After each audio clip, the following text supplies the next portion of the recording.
Hello everyone, it's great to see you again. Happy holidays. Today we have a super special episode for you. The video you're about to watch was actually made for a great documentary by Collective Evolution called Psyched Out. This is a documentary about psychedelics, their use throughout time, and how our perspective of them has changed over the course of human history, as well as the healing benefits and practical applications of these substances.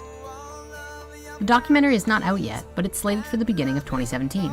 If you want to sign up for notifications on when this movie comes out, check out the author comments below for a link to a sign-up page on Collective Evolution's website. Oh, and stay tuned till after this video. We've got one more special holiday announcement for you. Without further ado, enjoy.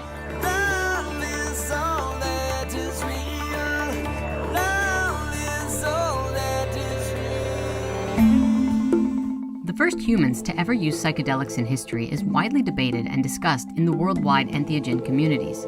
Terence McKenna pioneered the idea that early prehistoric man found and ate psychedelic mushrooms, which became a stepping stone for cognitive evolution, allowing humanity to emerge as the powerful mental beings that we have become today.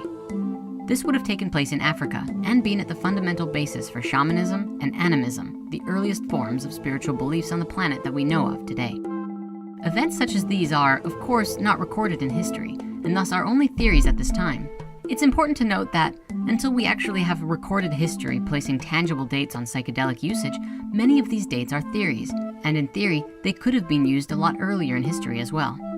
That said, support for this idea is found in the numerous cave paintings found around the world dating back as early as 40,000 years, and seeming to depict a very similar pattern of geometric waves emerging from the minds of the various indigenous people, as well as humanoid figures with mushroom heads.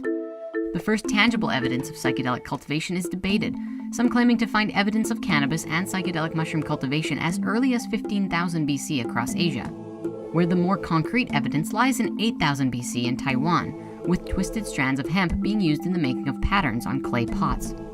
As early as 4000 BC, we find more evidence of the Amanita muscaria mushrooms used by the shamans of Siberia. Around this same time and shortly thereafter, we see evidence of various psychedelics being used for spiritual practices in ancient Egypt. The blue lotus flower was revered along with the Amanita muscaria mushroom for their psychedelic and trance-inducing properties. Meanwhile, in the Amazon jungle, evidence of ayahuasca is seen as early back as 3000 BC. By around 2800 BC, the Chinese tradition holds that hemp and cannabis cultivation officially began being grown both for its fiber as well as the medical properties of cannabis itself. It was used as a treatment for malaria, beriberi, constipation, rheumatic pains, absent-mindedness, and menstrual cramps. During the classical period of ancient Greece, in roughly 1700 BC, the Greek mysteries emerged as an evolution from the ancient Egyptian mystery schools, which became widely popular, and they used a substance called kykeon after several days of fasting, which led to profound visions, giving the initiates an understanding of life after death. In 1500 BC, the Rig Vedas were written in India, talking about a plant/god called Soma introduced by the Aryans. There is not too much known about this, except that based on the writings, it's highly likely that Soma was a potent psychedelic drink of some kind, of immense importance to spiritual ceremonies.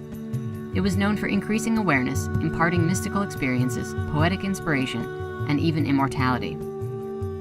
In 1200 BC, a substance called bhang, made up of dried cannabis leaves, seeds, and stems, are mentioned in the verses of the Hindu Atharva Veda as one of the 5 sacred plants of India. Around 1000 BC, some of the original ideas of Judaism were written down for the first time.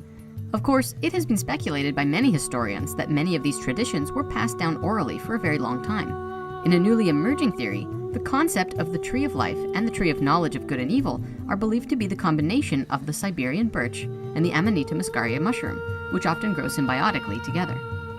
During this same time period, we see that peyote and San Pedro cacti were discovered and used by the American Indian shamans on the Western continent, as well as many stones carved into magic mushrooms appearing in the Mesoamerican cultures, beginning with the Olmecs and stretching through the Incas, Mayas, and other Mesoamerican cultures for the next 2,500 years.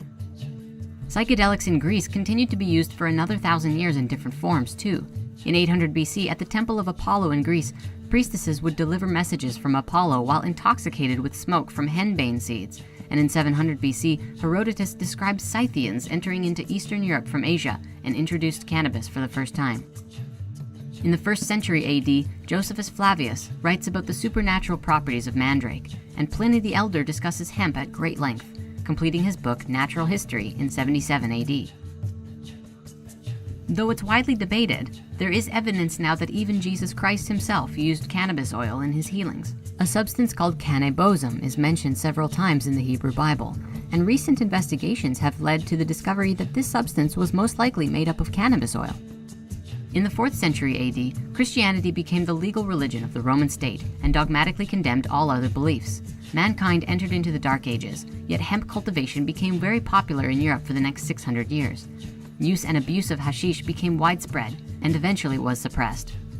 By 1000 AD, European contact in China caused shamanism to decline, and along with it, the psychoactive use of cannabis, though it was still cultivated for its fiber.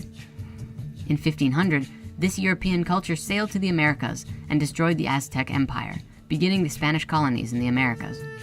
After the Renaissance, between the 14th to the 17th centuries, there is now widespread discussion, though in smaller, focused groupings of people discussing and exploring psychedelics in all manner of forms.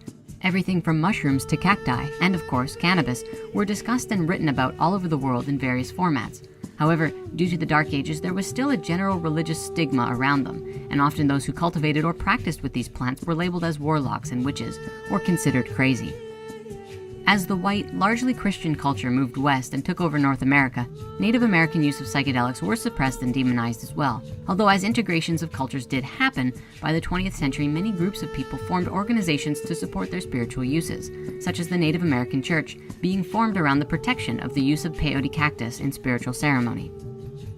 In 1938, LSD is created and discovered, and the earliest psychiatric experiments with it begin by 1948. In 1951, the first CIA experiments of the psychological effects of LSD began. In 1957, Life magazine published a story on psychedelics, which was one of the first major boosts of popularization of psychedelics in America. Shortly thereafter, psychedelics become widely popular in America during the 60s, before the American government shuts it down through the 70s, and they once again become a taboo subject. Nevertheless, psychedelic use has prevailed through the course of its suppression, and people still find themselves interested in the secrets of the mind, which psychedelics have been demonstrated to unlock. Today, and thanks to the power of the internet, information about psychedelics has become widespread, and the information can no longer be contained. Many documentaries are created, leading to a newfound global respect for psychedelics, shamanism, and the power of the mind.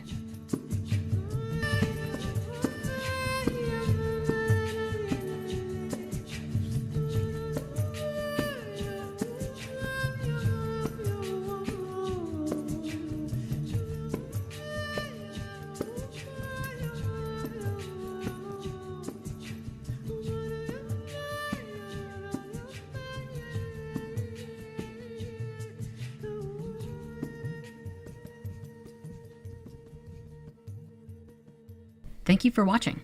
Through this new documentary, and new spirit science videos to come, we'll be cracking open the psychedelic discussion even further.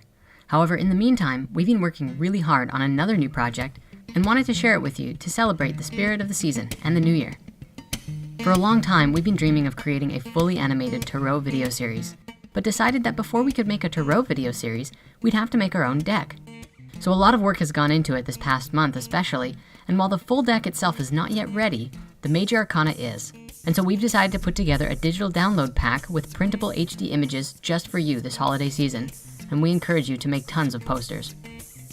Along with this, we've also compiled a 50+ page ebook on what tarot is and how it works, describing the connections between the Kabbalah and the astrological signs, and in-depth readings on each of the major arcana so that you can really begin observing the connections between the symbologies and using these images in your daily meditations.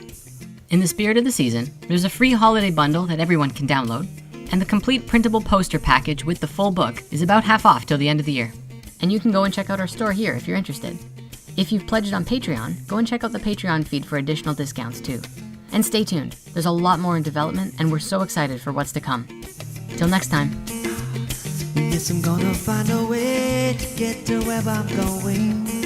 Like the wind that's blowing, I will spread my wings and I will fly again.